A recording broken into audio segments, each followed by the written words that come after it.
وَإِذْ قَالَ مُوسَىٰ لِفَتَاهُ لَا أَبْرَحُ حَتَّىٰ أَبْلُغَ مَجْمَعَ الْبَحْرَيْنِ أَوْ أَمْضِيَ حُقُبًا۔ موسیٰ علیہ السلام بنی اسرائیل میں خطبہ دے رہے تھے۔ قام موسیٰ خطیباً فی بنی اسرائیل، بخاری میں ہے۔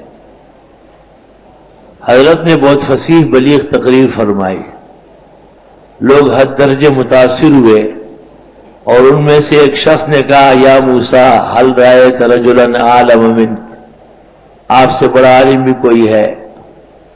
تو چونکہ موسیٰ بنی اسرائیل کے شرائع کے پیغمبر تھے، اور نبی و شرائع سے بڑا عالم کوئی نہیں ہوتا، تو انہوں نے فرمایا کہ لا، نہیں، اللہ کو اس مقدس ہستی کا یہ کلمہ پسند نہیں آیا کہ آپ کو کہنا چاہیے تھا کہ اللہ بڑے عالم ہے۔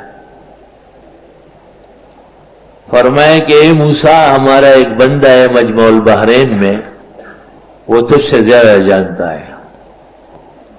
موسیٰ علیہ السلام سمجھ گئے کہ آزمائش آ گئی، تو ارشاد فرمایا کہ باری تعالیٰ کیف السبیل الی لقیہ، اس سے ملاقات کا کیا طریقہ ہوگا؟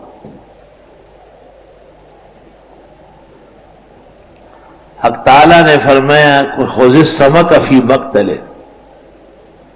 آپ مچھلی ٹفن میں ڈالیں اور سفر کریں، جس جگہ دو دریاؤں کا سنگم آئے گا وہاں خضر کو پاؤ گے۔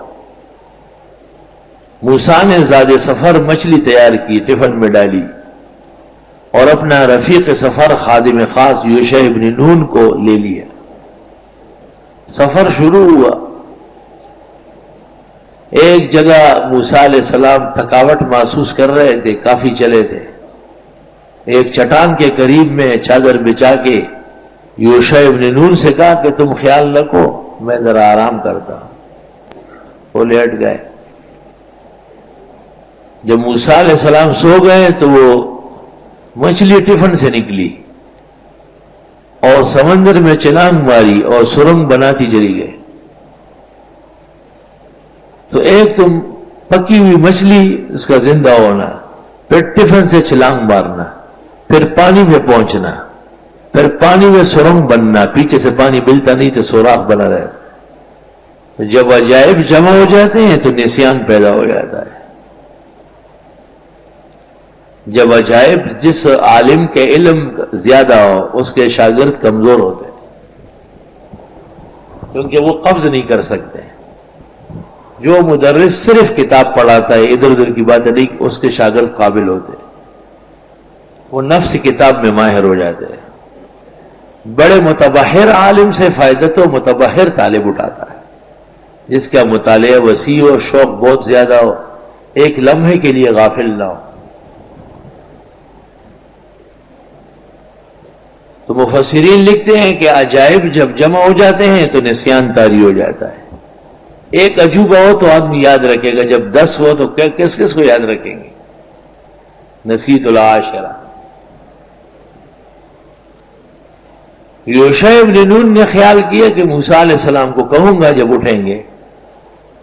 موسیٰ علیہ السلام اٹھے تو دیر ہو گئی تھی، کہا جلدی کرو چلو، روانہ ہو گئے۔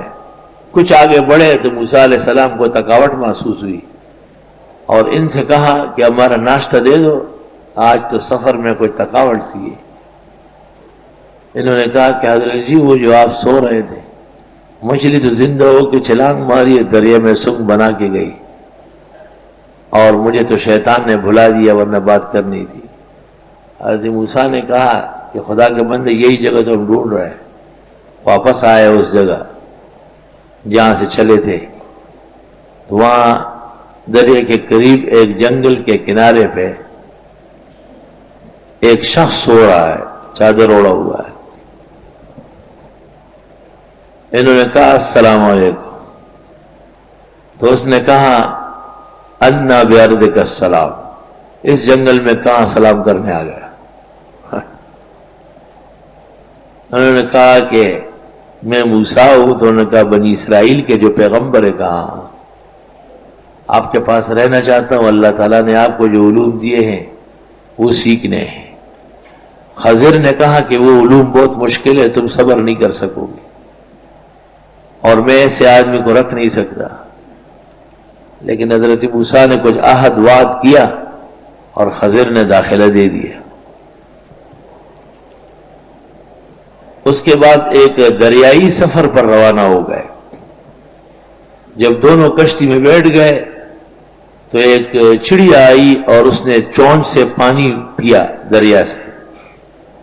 حضرت خضر نے موسیٰ کو کہا کہ یا موسیٰ علمی و علمک فی علم اللہ کما اخذ هذه العجوز من قارہ، جیسے اس چڑیا نے اپنے چونچ سے قطرہ لیا ہے میرے اور آپ کے علم کا اللہ کے سامنے یہ حقیقت بھی نہیں. وَيَا مُوسَىٰ أَنْتَ عَلَىٰ عِلْمٍ مِّنْ عِلْمِ اللَّهِ لَا أَعْلَمُ وَأَنَا عَلَىٰ عِلْمٍ مِّنْ عِلْمِ اللَّهِ لَا تَعْلَمُ.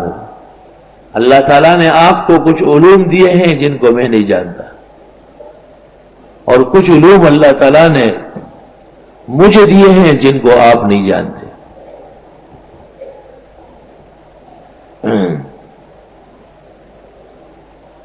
اس کے بعد سفر شروع ہوا.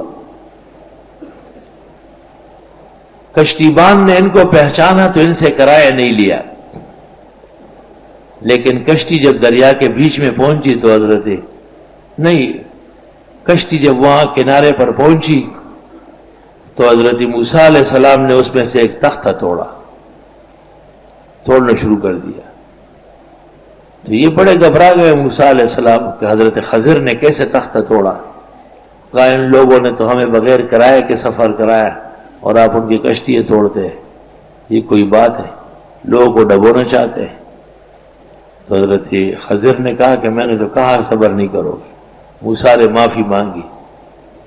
آگے بڑھے تو لڑکے کھیل رہے تھے، ان میں سے ایک کو حضرت خضر نے پکڑا اور اس کے مونڈا اور سر علیحدہ کر لیا. تو حضرت موسیٰ نے کہا کہ یہ کیا بے گناہ بچے کو مار ڈالا.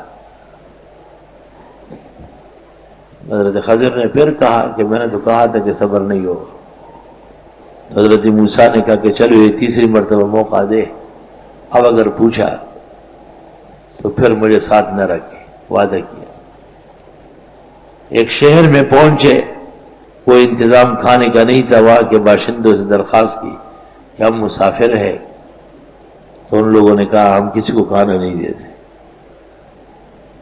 وہاں ایک دیوار گر رہی تھی تو موسیٰ علیہ السلام کو خضر نے کہا کہ جلدی کرو، وہ بلاک دو، وہ مٹی دو، پانی دو، جلدی کرو.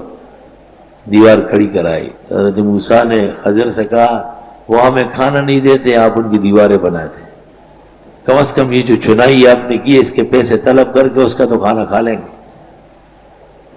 تو حضرت خضر نے کہا کہ ھذا فراق بینی و بینک، اب جدا ہونا پڑے گا.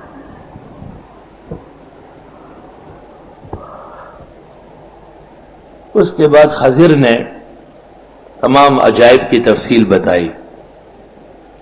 مثلا کشتی اس لیے توڑی کہ ظالم بادشاہ بگار میں لینے والا تھا تو مایوب سمجھ کر چھوڑ دیا، اور بچے کو اس لیے قتل کیا کہ وہ خلقی کافر تھا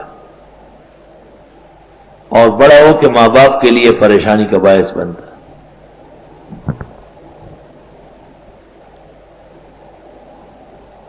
اور دیوار اس لیے کھڑی کی کہ اس کے نیچے یتیم بچوں کا خزانہ تھا. باپ ان کا نیک تھا، اس نے خزانہ رکھا تھا کہ بچے بڑے ہو جائے تو لے لیں گے. ابھی وہ بڑے نہیں ہوئے اور خزانہ کھل رہا ہے.